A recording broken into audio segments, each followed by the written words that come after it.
Olá, sejam bem-vindos para mais uma Vacinas do Pensamento. Hoje temos connosco a professora Celeste Malpique, que é licenciada em Medicina, com especialidade em Psiquiatria e Pedopsiquiatria, depois posteriormente doutorou-se no Instituto de Ciências Biomédicas Abel Salazar, foi regente da disciplina Psicologia Médica do 4º ano de Medicina do ICBAS e é psicanalista titular, membro titular com funções didáticas da Sociedade Portuguesa de Psicanálise. Para além disso, tem publicado ao longo da vida, publicou inúmeros textos em revistas nacionais e internacionais e também uma série de livros, como por exemplo A Ausência de Pai, Pais e Filhos em Consulta Psicoterapêutica, a influência da relação mãe-filho no desenvolvimento da criança angolana nos 2 primeiros anos e Fantástico Mundo da Alice, entre outros.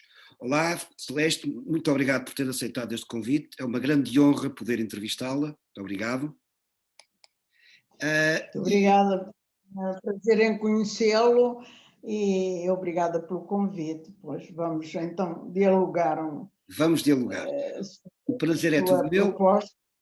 E eu vou começar por lançar precisamente um desafio. Como sabe, eu criei este site e chamei-lhe Vacinas do Pensamento. Quando criei o site tinha uma determinada ideia em mente, mas uma das perguntas que eu costumo fazer sempre aos meus convidados é: o que é para si uma vacina do pensamento? Ora, além de agradecer o seu convite para estar a colaborar nesta sua iniciativa, achei uma ideia muito criativa, que imediatamente relacionei com a situação de confinamento em que nos encontramos e com a dita vacina que aguardamos que também possamos beneficiar dela para sairmos do tal confinamento. Precisamente. Ora, esta situação do confinamento realmente apanhou-nos de surpresa e colocou-nos numa situação, num certo confronto mais direto com o nosso mundo interno, quer dizer, ficamos mais em casa, ficamos mais frente a nós próprios e tivemos que ir aos nossos próprios recursos internos, a estímulos, a alimentos da nossa vida psíquica para aguentar este isolamento que nos era imposto. A maneira de reagir a essa, podemos dizer que essa proposta de confinamento é também, de certo modo, uma doença mitigada, não é? É como na vacina, é um mal-estar, uma doença mitigada. As pessoas reagiram a ela de maneira diferente, não é? Conforme a sua personalidade, conforme o seu temperamento. E enquanto que umas pessoas se deprimiram e se irritaram, se aborreceram, há até referência a alguns conflitos, às vezes mesmo familiares, em consequência desta tensão vivida, outros não, aproveitaram isso em termos criativos. E até criaram um canal para conversar. Fizeram maior recurso ao seu próprio mundo interno e passaram por exemplo, a ler mais. A mim até me aconteceu uma coisa engraçada, porque eu até me surpreendi. Eu gosto de escrever, leio e escrevo com alguma regularidade. Frequência, e dei-me a fazer versos. Que engraçado. Eu que escrevo normalmente em prosa, surgiram rimas e fiz alguns poemas que até por acaso não foram mal aceitos, mas surpreendi-me com essa forma criativa de lidar com esta situação que, de qualquer modo, nos incomoda e nos isola. Mas a mim aconteceu-me isso. E eu estou a ver que a sua ideia das vacinas do pensamento, de certo modo, são também uma criatividade sua, não é? É verdade, isso surgiu nesta altura, tal e qual, foi uma surgiu ideia nesta altura. Até teve algum êxito porque as pessoas aderiram a esta sua proposta. Ora, realmente nós sabemos que o Pasteur é quem, digamos, descobriu e ao mesmo tempo inventou este método a partir da varíola e provocava, portanto, uma doença mitigada na pessoa, injetando o agente e obrigava, portanto, o organismo a formar anticorpos que veio a constituir o ponto de partida para a criação das vacinas. Foi uma descoberta muito importante do ponto de vista. E como é que se passa isso para o pensamento? E como é que se transfere isso para a ideia de vacina de pensamento? Transfere-se em termos de que, como eu dizia há pouco, provocou em nós um apelo a recursos internos, que são os nossos anticorpos também, não é? Os nossos recursos internos podem não ser biológicos, podem ser psíquicos, podem ser emocionais, podem ser, portanto, criativos, e é nesse sentido criativo que eu situo a sua iniciativa e, por exemplo, isto como aconteceu de começar a fazer versos e ter entrado bastante na leitura. É fascinante, porque a professora... Tem-me dado a oportunidade de ler muito e de ir buscar livros que estavam parados porque não tinha muito tempo para... e agora tenho mais tempo e estou mais capaz de me entreter com vários autores que nesta altura até estavam um bocadinho fora dos meus hábitos mais... E quero falar um pouco sobre esses autores, que trouxe agora com... O primeiro autor para mim, não é, como deve calcular, é o Freud, não é? O Freud, tenho a obra completa do Freud, já li os 20 e tal volumes da obra de Freud, tenho em português brasileiro, não é? A coleção brasileira, e tenho também muitos volumes em francês, menos na Standard Edition, mas também tenho alguns, e portanto ler Freud é muito estimulante, foi sempre para mim um autor fundamental. Aliás, Freud, como sabe, até ganhou o prémio Goethe, por ser um grande escritor e quase que merecia o prémio Nobel, não é? Como escritor. Plenamente de acordo. Muito acessível de ler e é um escritor que está em permanente diálogo interno. Ele põe uma hipótese, critica, põe-se na posição do outro, do leitor, como é que ele, que perguntas é que ele poderia fazer em relação a algumas hipóteses que coloca. E, portanto, é um diálogo interno que toda a obra de Freud nos traz, e isso para mim foi muito estimulante. Foi muito estimulante. Portanto, é um autor, para mim, fundamental. Mas leio com prazer, não é? Ainda hoje eu vou de vez em quando buscar um texto, porque leio com gosto, com prazer, Freud. O outro autor que para mim que eu descobri um bocado tarde, porque calcula que nós temos a ideia de que o curso de medicina mas eu acho que também há bastante esta ideia que é verídica. O curso de medicina é uma violência, sabe? É uma violência. Aquilo é completamente absorvente e a pessoa quase que estupidifica, não é?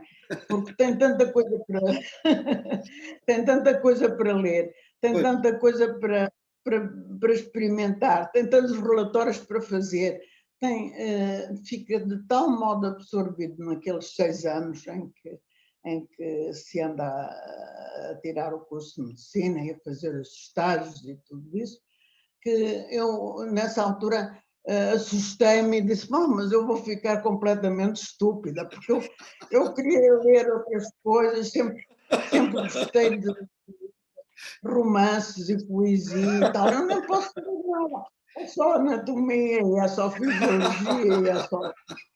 Em todo caso, o curso... Eu não estou a dizer que estou arrependida de o tirar, porque gostei imenso. Há mais vida para além disso.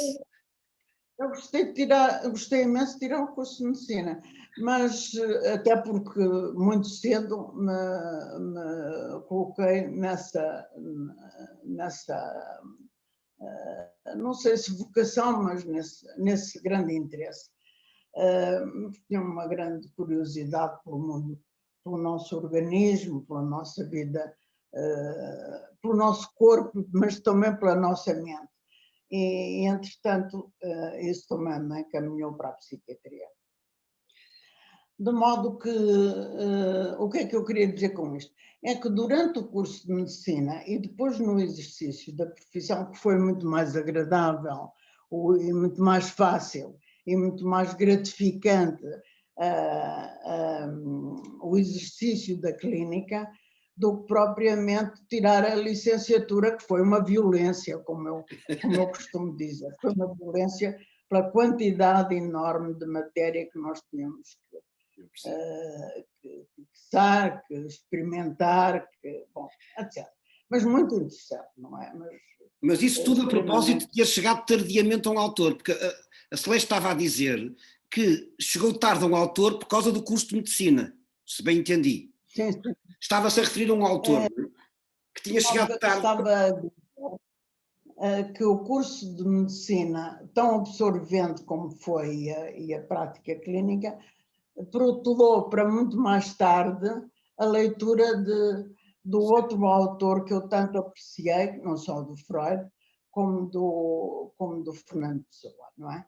Fernando Pessoa, para mim, foi uma descoberta um bocado tardia, porque justamente fui sempre protelando, conhecia muitas, porque o meu pai falava muito do Fernando Pessoa, eu conhecia, mas propriamente lê-lo com mais atenção e até com mais prazer e com mais profundidade só posteriormente. Ora, a articulação do meu estudo psicanalítico, portanto, da leitura de Freud e da leitura de Fernando Pessoa, é que posso dizer que me estimularam a refletir um bocado mais sobre a ligar estas duas enormes sensibilidades e criatividade de qualquer deles, articulando-as nos 2 ensaios que acabei por publicar. Fernando em Pessoa, que tem esse título, justamente porque chama a atenção para os problemas da esquizoidia e dos problemas de identidade e a heteronímia do Fernando Pessoa, que é realmente uma situação inédita e extremamente rica. e aliciante do ponto de vista, como deve calcular, do ponto de vista psiquiátrico, claro, e do ponto de vista psicoanalítico, e permitiu-me então fazer esse primeiro ensaio.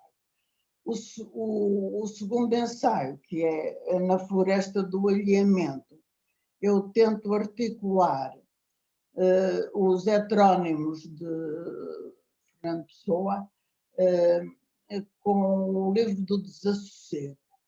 O livro do Desassossego também foi para mim uma leitura aliciante.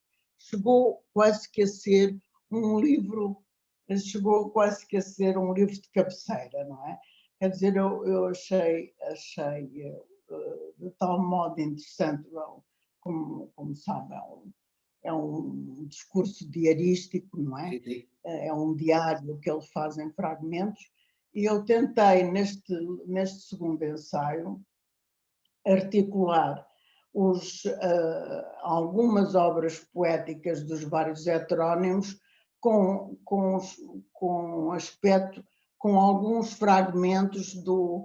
alguns fragmentos do livro do Desassossego, que eu senti que eram os heterónimos a falar de cada vez, porque eles articulam-se muito uns com os outros, como é natural, numa personalidade que no fundo também procura alguma unidade, nesta diversidade procura também alguma unidade.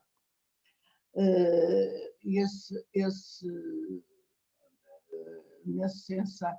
Portanto, este tipo de articulação que eu própria utilizei na escrita acabou, e estas duas orientações, a psicanálise, a psiquiatria, Fernando Pessoa e Freud, levaram-me a ser uma leitora muito ativa. Eu faço uma leitura muito dialogante com o autor, não é? Faço uma leitura muito dialogante com o autor, de modo que há certos livros que ficam marcados porque eu sublinho frases que me parecem importantes, porque sou sensível ou porque tenho ou fazem uma síntese.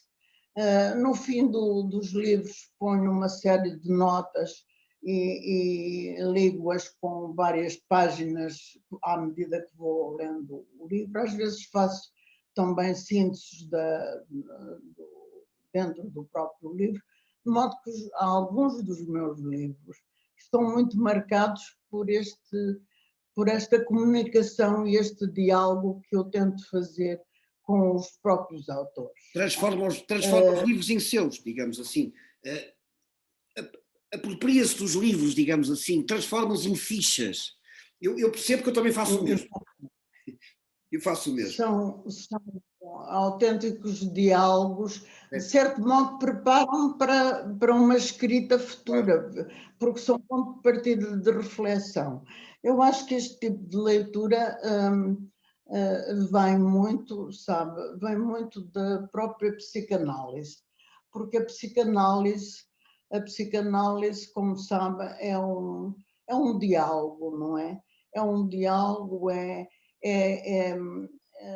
propõe uma associação livre, mas ao analista propõe uma atenção flutuante.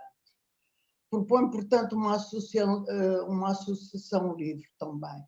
E é deste cruzamento de associações livres, do analisando e do analista, que há momentos de escuta, de silêncios,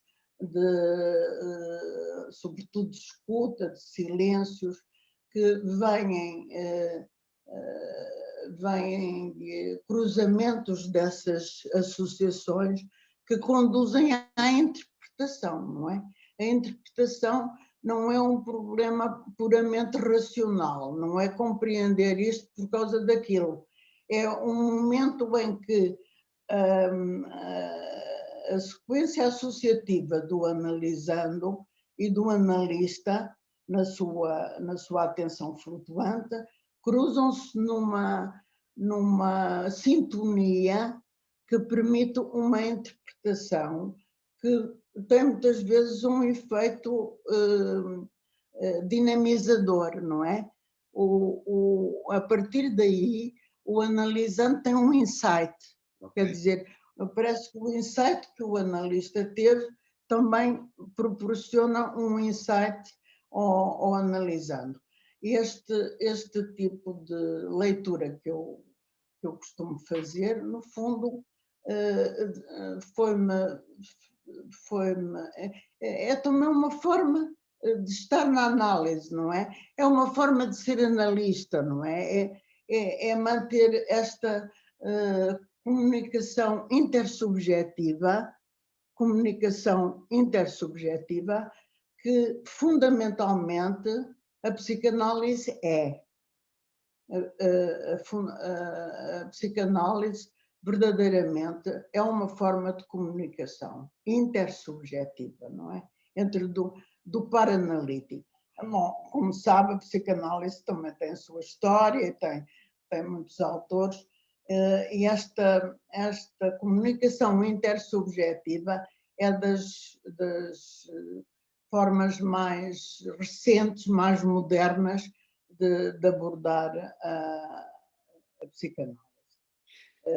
De abordar a psicanálise e de a tornar extremamente rica e de conseguir aquilo que ela pretende, que é uma mudança, uma transformação na personalidade, não é?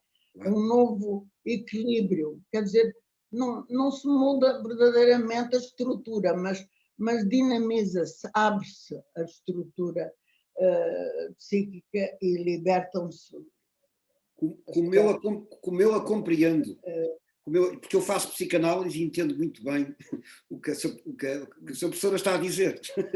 E devo dizer já agora também que este canal Vacinas de Pensamento também surgiu da psicanálise.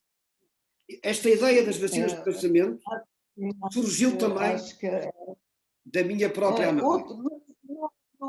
Ultimamente, outros psicanalistas pós-freudianos e, sobretudo, de orientação, sobretudo anglo-saxónicos, têm estimulado bastante a minha atenção, como, por exemplo, Winnicott, não é? Bion.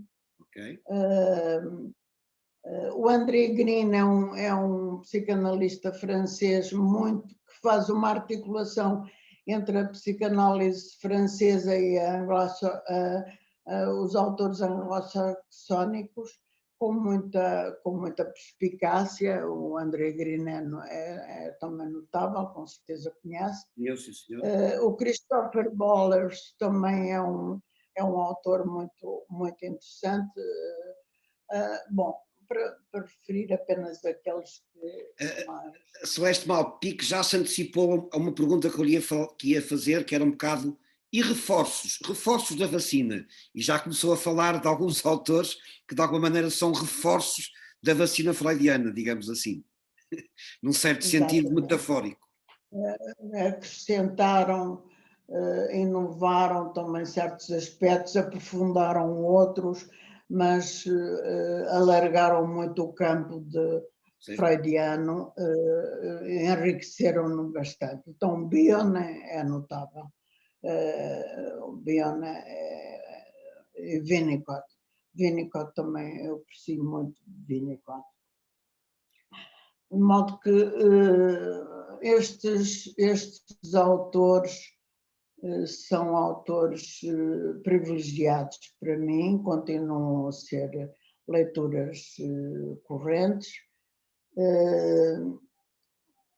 o que não quer dizer que só eu estou outro autor que ultimamente me tem motivado bastante a leitura é o o Michel Foucault, quer dizer que é um autor também notável em termos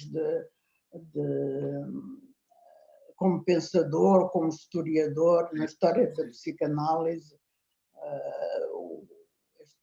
Este livro, A Vontade de Saber, é um livro notável, que eu julgo. Estou a ouvi-la mal. A mim enriqueceu-me imenso. E situa a psicanálise e a intervenção psicanalítica e psiquiátrica num contexto da cultura contemporânea com uma riqueza muito grande, não é? Portanto, Foucault também é um autor, As Confissões da Carne, este último que ele tem, é muito interessante. De modo que, para além destes autores, que são assim um bocadinho específicos da minha formação, não é? Portanto, não sei se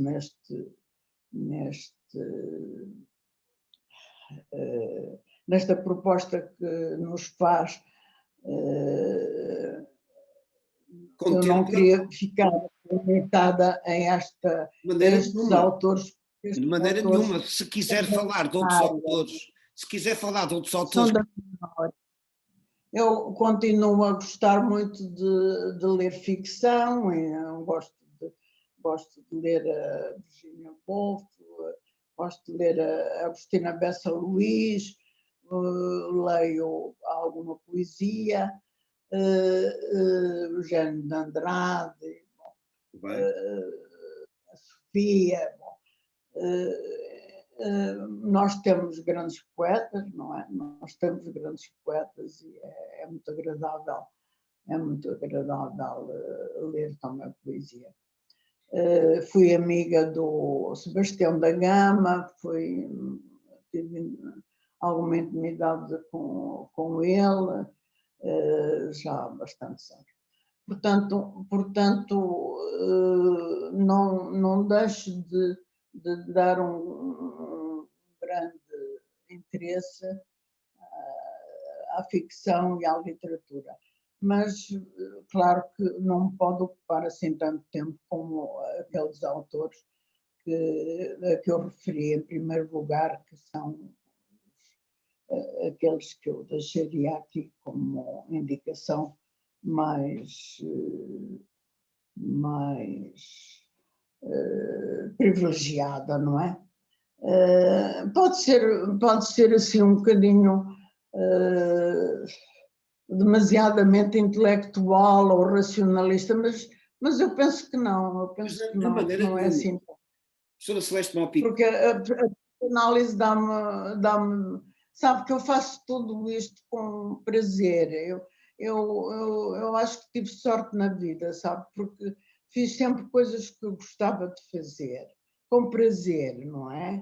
Exerci a minha profissão fiz muita clínica, crianças, adolescentes, famílias, depois psicanálise de adultos, e isso é muito gratificante, essa comunicação com as pessoas. No fundo foi também muito gratificante, porque também aprendi muito, não é? Quer dizer, nós damos-nos um pouco de nós próprios, mas também recebemos muita coisa nova, muitas personalidades bastante interessantes, mesmo às vezes quando estão em sofrimento ainda são mais interessantes. Elas próprias também são mais criativas, às vezes nessas alturas. De modo que eu acho que sou uma pessoa que tive sorte, não é? Porque tenho tido saúde e tenho mantido o interesse nesta...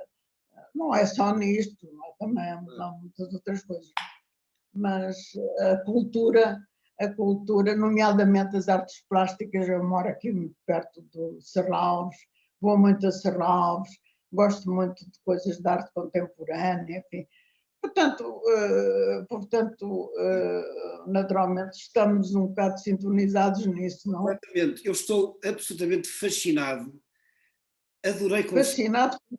com a vacina que nos deu, com a vacina de vida, com a vacina de vitalidade, com a vacina de Tinha dado uma pequena dose. Hã? Não percebi. Você deu-me com certeza uma oportunidade também rica de poder aqui falar um pouco de mim e das minhas preferências. Bendita a hora em que me lembrei Agradeço a sua atenção, eu é o que seu agradeço. convite. Eu é que agradeço porque eu já há muito tempo que a queria conhecer, eu já li muitos livros seus. Para mim, a Celeste Malpique é uma referência no campo da psicanálise em Portugal e, portanto, bendita a hora em que me lembrei de entrevistar.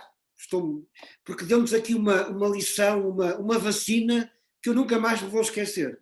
Muito, muito obrigado. Muito, muito obrigado. Estou muito contente. Normalmente temos qualquer dia de nos encontrar para conversar um pouco, não Depois é? de tomarmos a vacina. Esta forma de falar É é muito distanciada, não tem muita graça. É verdade, concordo. E oxalá isto passe rapidamente para podermos encontrar e conversar. Eu gostei de o conhecer,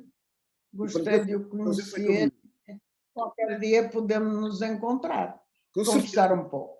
Muito obrigado e até sempre. E até breve. Muito obrigada também pelo convite.